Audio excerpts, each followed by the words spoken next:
Sarah Chun had been married to Michael for 7 years, but they had no child. This made her life increasingly difficult, especially within their close-knit Asian American community in San Francisco. During family gatherings or neighborhood celebrations, the whispers would follow her like shadows. Such a shame. The older women would murmur in Mandarin, loud enough for her to hear. All that education, but she can't even give her husband a son. Each time these words reached her ears, Sarah would maintain her composed smile until she could retreat to the privacy of her bedroom. There, the tears would flow freely as she knelt beside her bed, her prayers mixing with quiet sobs. "Please, Lord," she would whisper night after night, "bless us with a child. I can't bear this emptiness anymore." Michael tried his best to comfort her, but his long hours at the consulting firm meant she often faced these struggles alone. "Don't listen to them," he would say during their rare, quiet moments together. "We're happy just as we are." But Sarah could see the longing in his eyes when he watched their friends' children playing in the park, the way his smile would fade when another birth announcement appeared on social media. Their journey through fertility treatments became a cruel monthly ritual. Each negative pregnancy test felt like a personal failure to Sarah. The doctor spoke in clinical terms about hormone levels and viability, but all Sarah could hear was confirmation of her inadequacy. They spent their savings on 3 rounds of IVF, each time building their hopes higher, only to have them crushed. The breaking point came during the Lunar New Year celebration at her mother Rose's house. Sarah's younger sister announced her second pregnancy, and all eyes turned to Sarah with a mixture of pity and judgment. That night, she locked herself in the bathroom, her shoulders shaking with silent sobs as the joyful celebrations continued outside. Michael found her there, curled up on the cold tile floor, and made a decision. They would try one last time, putting everything they had into a final round of IVF. It was during this darkest moment that their miracle happened. Sarah still remembered the morning she took the pregnancy test, her hands trembling so badly she could barely hold it. When 2 clear lines appeared, she couldn't believe her eyes. She took 3 more tests before calling Michael at work, her voice breaking with emotion. The pregnancy was difficult, filled with constant anxiety and careful monitoring. Sarah barely slept, terrified of losing their precious miracle. The entire community seemed to hold its breath with them, the same voices that had once whispered criticism now offering prayers and support. Michael took fewer business trips, making sure he was there for every doctor's appointment, every midnight craving, every moment of panic. After 26 hours of labor, James Chin entered the world with a powerful cry that seemed to wash away all the years of waiting. The moment the nurses placed him in Sarah's arms, she felt complete in a way she had never known possible. Michael stood beside them as he gently touched his son's tiny fingers. "He's perfect," Michael whispered, his voice full of wonder. "Look at his eyes. They're just like yours." Sarah couldn't take her eyes off their son, memorizing every detail of his face. The nurses tried to take him for routine checks, but Sarah tightened her hold, reluctant to let go even for a moment. It was a small gesture that would become significant in ways none of them could yet imagine. That night, as James slept peacefully in the hospital bassinet beside her bed, Sarah made a silent promise. This child, her miracle baby, would never know the pain of loneliness or rejection she had endured. She would give him all the love and attention she had stored up during those 7 years of waiting. It was a promise made with the purest of intentions, but one that would set in motion events that would transform their lives in ways they could never have anticipated. The first 3 years of James's life became a whirlwind of devoted attention from Sarah. She transformed their elegant San Francisco home into a child-centered paradise, with every corner cushioned and every surface displaying photos of their precious son. Her architectural drafting table, once covered in blueprints and designs, now held only baby books and parenting magazines. Sarah's colleagues at her prestigious architecture firm noticed the change first. She began declining important client meetings if they conflicted with James's nap schedule. Sarah rarely kept nannies for more than a few weeks. Each one would leave with the same complaint. Mrs. Chun didn't trust them to do anything without her supervision. "He only likes his milk at exactly 98.6 degrees," she would insist, hovering over their shoulders. No, no, you're holding him wrong. He prefers to be cradled on the left side. Eventually, she stopped hiring help altogether, insisting no one could care for James as well as she could. Michael watched this transformation with growing unease. One evening, after another dinner spent with Sarah spoon-feeding their 3-year-old son, who could perfectly well feed himself, he tried to broach the subject. "Honey," he said gently, "don't you think we should let James try things on his own sometimes?" Sarah's response was immediate and defensive. "He's still just a baby, Michael. Why are you trying to rush him? Not everyone needs to be independent so early." She pulled James closer to her chest, where he nestled contentedly, shooting his father a triumphant look that seemed far too calculating for a toddler. The first real warning sign came when James started preschool. While other children ran eagerly to explore the colorful classroom, James clung to Sarah's leg, screaming inconsolably. The teachers had seen separation anxiety before, but this was different. James wouldn't eat or drink anything until Sarah came back, spending his entire day waiting by the classroom door. But Sarah dismissed these concerns, instead deciding to pick James up before lunch each day, then eventually withdrawing him completely. "He's just not ready," she would tell anyone who questioned her decision. "He's sensitive like me." The situation at home grew more intense. When James turned 4, Michael's mother sent a tricycle for his birthday. While other children in the neighborhood rode bikes and played, James refused to even try, crying that he might fall. "Mama will keep you safe," Sarah would coo, carrying him around the house instead of encouraging him to walk. Michael watched helplessly as his son's natural development seemed to stall, trapped in an endless cycle of dependency. The breaking point of this phase came during a family dinner at Rose Chen's house.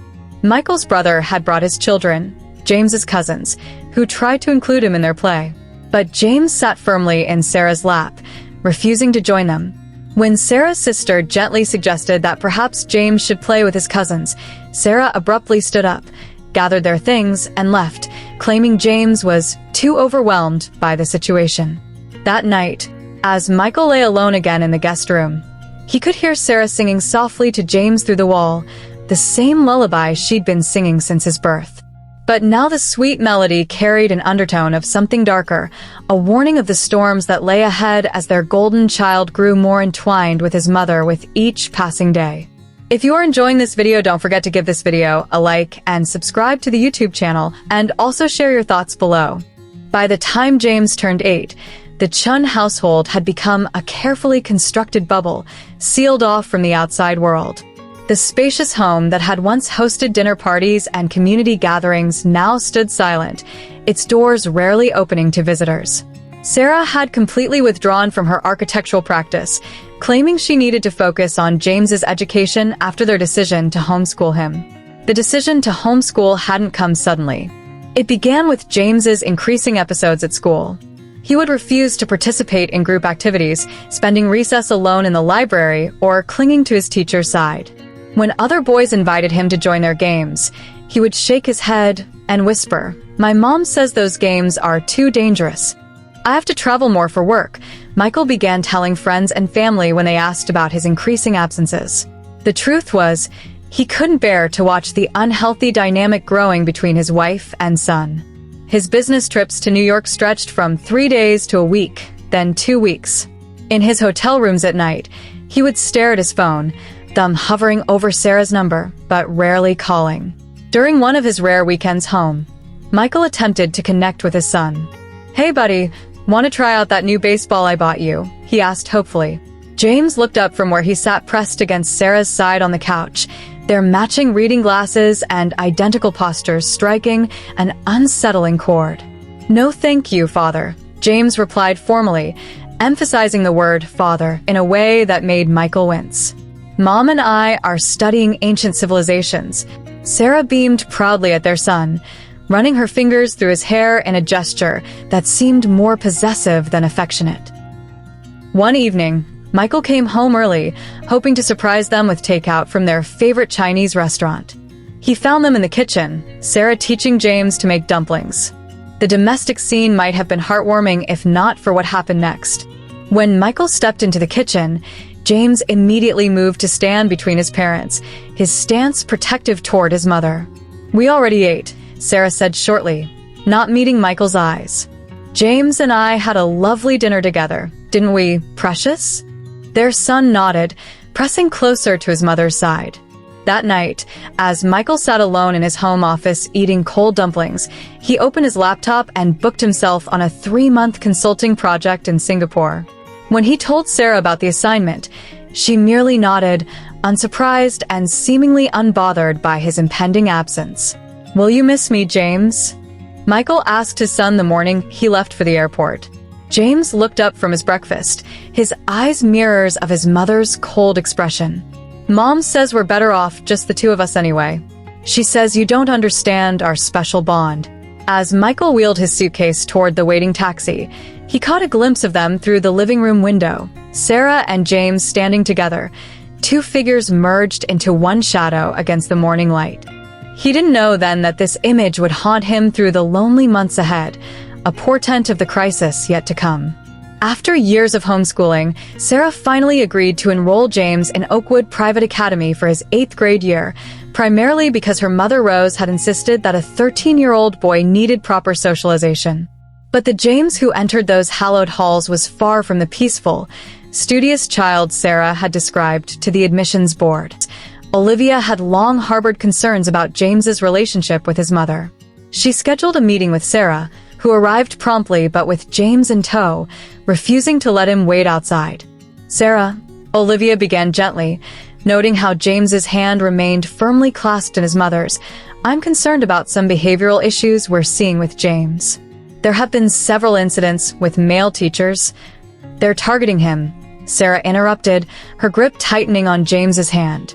"They're jealous of his intelligence, his sensitivity. Aren't they, darling?" James nodded, shooting a hostile glare at Olivia. "That's not the case," Olivia pressed on. "Last week, he physically threatened his PE teacher for asking him to change into gym clothes. The day before that, he had an outburst in math class when Mr. Chin, no relation, called on another student instead of him. These are not normal reactions, Sarah." But Sarah was already standing, pulling James up with her. "If you can't appreciate my son's unique nature, perhaps Oakwood isn't the right environment for him after all." As they turned to leave, Olivia noticed James's triumphant smirk, so similar to the expression she'd seen on his face years ago at birthday parties when he'd successfully prevented Sarah from socializing with other parents. The situation reached its breaking point during the school's parent-teacher conference night. Michael, back briefly from another extended business trip, insisted on attending alongside Sarah. As they walked the halls between classrooms, they passed Dr. Williams, the handsome young science teacher who had recently praised Sarah's involvement in James's education.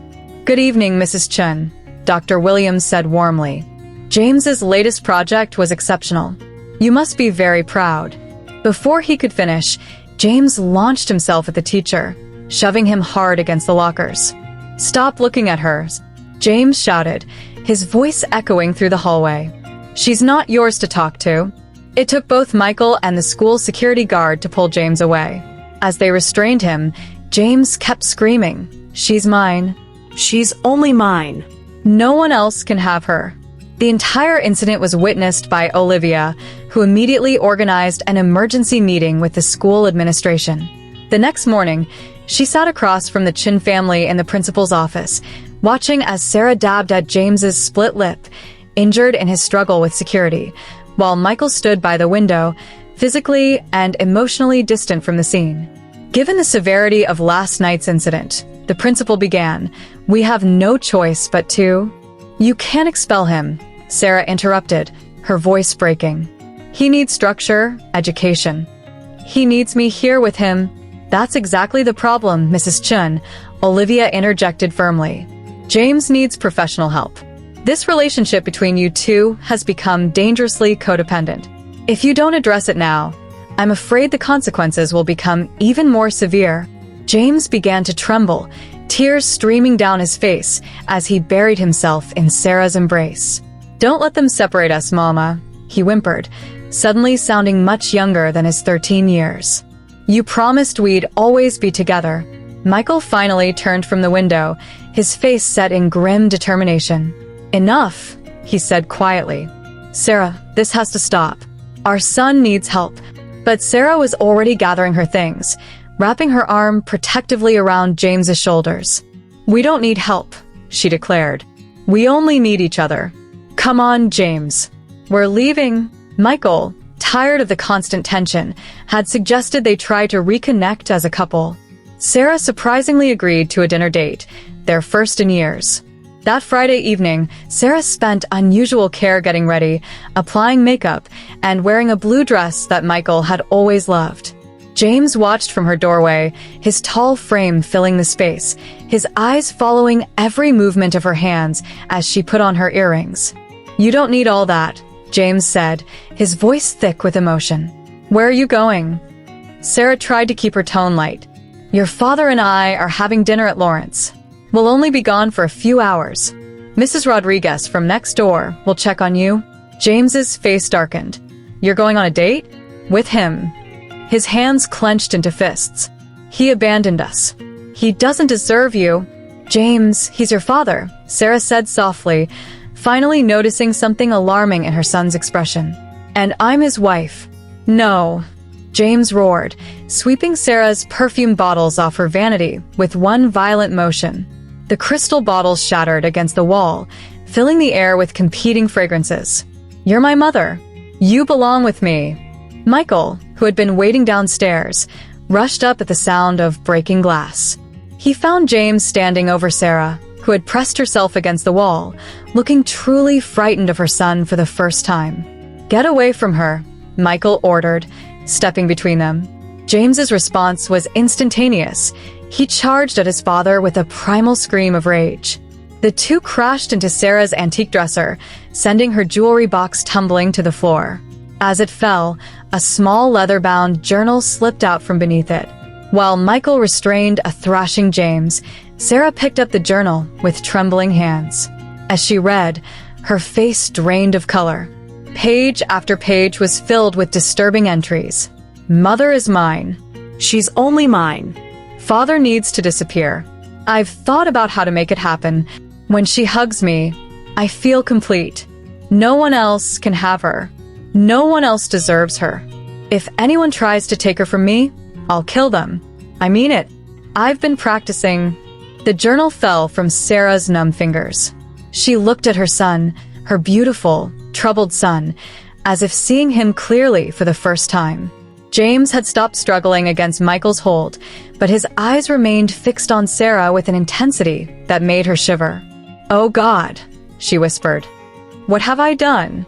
That night, after sedating James with the help of an emergency house call from their family doctor, Sarah and Michael sat in their kitchen, the journal between them on the table. Michael had called Olivia Miller, who recommended an immediate consultation with Dr. Patterson, a specialist in family trauma and attachment disorders. The next morning, they sat in Dr. Patterson's office. James slouched in his chair, refusing to make eye contact with anyone. Sarah kept wringing her hands, her wedding ring catching the light. She had put it back on for the first time in months. "Let's start at the beginning," Dr. Patterson said calmly, noting how James tensed every time she looked at Sarah. "Tell me about your family." "We're not a family," James spat suddenly.